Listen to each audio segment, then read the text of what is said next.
Police सूत्रों के मुताबिक पाकिस्तान की रहने वाली सीमा हैदर को यूपी एटीएस ने पूछताछ के बाद दिल्ली के नजदीक नोएडा के एक सेफ हाउस में शिफ्ट कर दिया। सीमा के साथ उनका एक बेटा और प्रेमी बताए जा रहे सचिन भी मौजूद हैं। सीमा हैदर की असलियत जानने के लिए पिछले 2 दिनों से यूपी एटीएस की टीम उनसे पूछताछ कर रही है।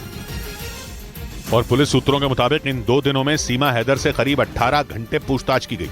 सूत्रों का कहना है कि पूछताछ में सीमा हैदर ने यह कबूल किया कि उनके भाई और चाचा पाकिस्तानी सेना में हैं, लेकिन वो जासूसी की बात से इनकार करती रही। और पुलिस के सूत्र बताते हैं कि सोमवार को सीमा से करीब 7 घंटे और अगले दिन उनसे करीब 11 घंटे पूछताछ की गई। बाद में सीमा हैदर को रबुपुरा थाने ले जाया गया, जहां उन्हें रात करीब 9 बजे तक थाने में रखा गया। पुलिस सूत्रों के मुताबिक बाद में सुरक्षा कारणों की वजह से उन्हें यूपी एटीएस ने नोएडा के एक सेफ हाउस में शिफ्ट कर दिया। बताया गया कि पाकिस्तानी महिला होने की वजह से उन पर हमले का खतरा मंडरा रहा है, इसलिए सुरक्षा एजेंसियां अलर्ट हैं। और पुलिस सूत्रों के मुताबिक यूपी एटीएस की टीम सीमा हैदर के कोड वर्ड डिकोड करने में जुट गई। जांच एजेंसियों को शक है कि सीमा पाकिस्तान की खुफिया एजेंसी आईएसआई की एजेंट है और वो सचिन से प्यार करने की आड़ में किसी बड़ी साजिश को अंजाम देने की फिराक में। जबकि सीमा हैदर का दावा है कि वो जासूस नहीं है। उनके मुताबिक वो सचिन से प्यार करती हैं और उनके साथ रहने के लिए ही अपने बच्चों के साथ भारत आई हैं। लेकिन सीमा के इन दावों पर सुरक्षा एजेंसियों को जरा भी भरोसा नहीं। पुलिस सूत्रों का कहना है कि इसीलिए यूपी एटीएस की टीम सीमा हैदर से कोड वर्ड उगलवाने की कोशिश में है।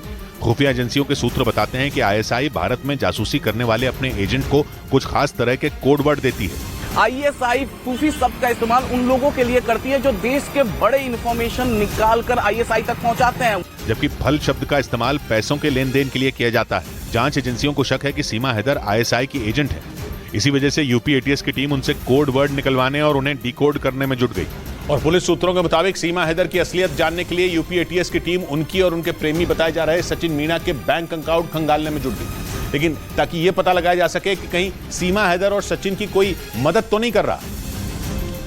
क्योंकि जांच के दौरान ये बात सामने आई कि सीमा हैदर ने भारत आने से पहले 5 पासपोर्ट बनवाए थे। इसके अलावा वो 10 मार्च को सचिन से मिलने नेपाल पहुंची थी। इसके ठीक 2 महीने बाद सीमा अपने 4 बच्चों के साथ पाकिस्तान से दुबई और वहां से नेपाल होते हुए भारत पहुंच गई। सूत्रों के मुताबिक पासपोर्ट बनवाने से लेकर और पाकिस्तान से दुबई होते हुए भारत आने में सीमा ने लाखों रुपए खर्च कर दिए। इसीलिए जांच एजेंसियां सीमा, सचिन और सचिन के घर वालों के बैंक खातों की डिटेल्स खंगालने में जुट गई है।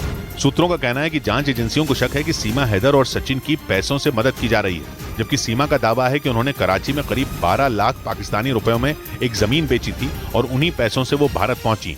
इस बीच खुफिया एजेंसियों के सूत्रों ने दावा किया कि पाकिस्तान से आई सीमा हैदर किसी तीसरे आदमी की मदद से नेपाल बॉर्डर से भारत की सीमा में दाखिल हुई। हालांकि ये पता नहीं चल सका कि वो आदमी नेपाल का नागरिक था या पाकिस्तान की खुफिया एजेंसी आईएसआई का कोई एजेंट था। लेकिन खुफिया एजेंसियों का दावा है कि भारत में घुसने के लिए सीमा हैदर ने पूरी तैयारी की थी। पुलिस एफआईआर के मुताबिक 10 मई को सीमा नेपाल के काठमांडू पहुंची थी, जहां वो 2 दिनों तक अलग अलग होटल में रहीं। बाद में वो 13 मई को भारत आ गई। खुफिया एजेंसियों के सूत्रों का कहना है कि नेपाल से भारत में घुसने में किसी तीसरे आदमी ने सीमा की मदद की थी। और सूत्र ये भी बताते हैं कि भारत आने से पहले सीमा ने खुद को अलग तरीके से तैयार किया था। उन्होंने इस तरह से कपड़े पहने कि वो भारत के गांव में रहने वाली कोई महिला लगे। सूत्र बताते हैं कि सीमा को तैयार करने में पेशेवर लोगों की मदद ली गई थी। दावा है कि सुरक्षा एजेंसियों से बचने के लिए सीमा ने अपने बच्चों को भी इसी तरीके के कपड़े पहनाए। सूत्रों का यह भी कहना है कि सीमा को हिंदी बोलने की ट्रेनिंग नेपाल में मौजूद आईएसआई के एजेंट ने दी। और सूत्रों के हवाले से खबर है कि सीमा हैदर के पाकिस्तान से नेपाल के रास्ते भारत आने के बाद खुफिया एजेंसियों ने नेपाल और पाकिस्तान की खुफिया एजेंसी आईएसआई के कनेक्शन की जांच तेज कर दी। आरोप है कि पाकिस्तान लंबे वक्त से नेपाल रूट का इस्तेमाल ड्रग्स, नकली नोट, हथियारों और आतंकियों को भारत भेजने के लिए करता आ रहा है। और पाकिस्तान की रहने वाली सीमा हैदर भी नेपाल के रास्ते ही भारत में घुसी थी। मंडू में आईएसआई के एजेंट एयरपोर्ट से रोजाना से नेपाल आए और कितने वहां से गए। ऐसे में शक और गहरा हो गया कि सीमा को भारत भेजने के पीछे आईएसआई की सोची समझी साजिश हो सकती है। और सूत्रों का कहना है कि इसी वजह से खुफिया एजेंसियों ने नेपाल और आईएसआई के कनेक्शन की जाँच तेज कर दी। एक रिपोर्ट के मुताबिक पिछले कुछ साल में भारत नेपाल सीमा के पास आईएसआई ने अपनी जड़ें जमा ली।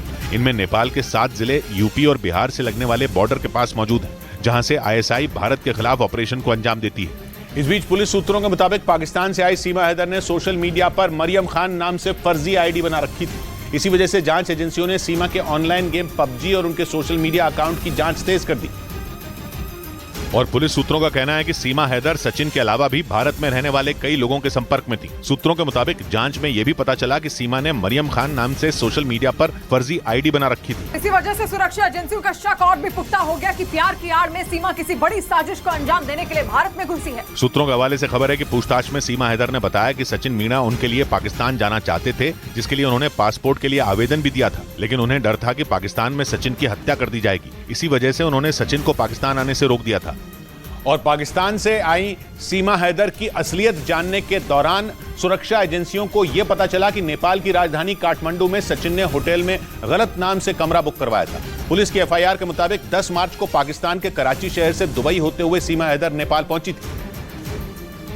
और जांच एजेंसियों के सूत्रों के मुताबिक दिल्ली के पास ग्रेटर नोएडा के रहने वाले सचिन मीणा एक रोज पहले ही यानी 9 मार्च को ही नेपाल की राजधानी काठमांडू पहुंच गए थे, जहां उन्होंने सीमा के पहुंचने से पहले न्यू विनायक होटल में एक कमरा बुक करवाया था। होटल के मालिक का आरोप है कि सचिन ने कमरा बुक करवाने के दौरान अपना नाम शिवांक बताया था। सचिन ने खूब नाम दिया था हमको, और उनको जब हमने न्यूज में दिखा तो उनका नाम सचिन है, हम भी थोड़ा शौक हो गया। होटल मालिक के मुताबिक सचिन और सीमा करीब 8 दिनों तक वहां रुके थे। उनका यह भी कहना है कि सचिन ने भारतीय करेंसी में होटल का बिल चुकाया था।